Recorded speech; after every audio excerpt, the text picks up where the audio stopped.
ไม้ชอบมากอันนี้ก็คือหอคำหลวงที่เป็นไฮไลท์เนาะของอุทยานราชพฤกษ์นะครับ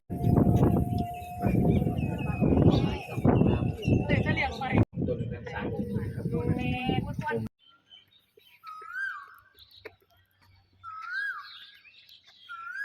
สถานที่ถ่ายทำเพิงพระนางนะครับเขาเรียกว่าอะไรอ่ะถึงแล้วนะครับสถานที่ถ่ายทำเพิงพระนางนะครับหอคำหลวงจังหวัดเชียงใหม่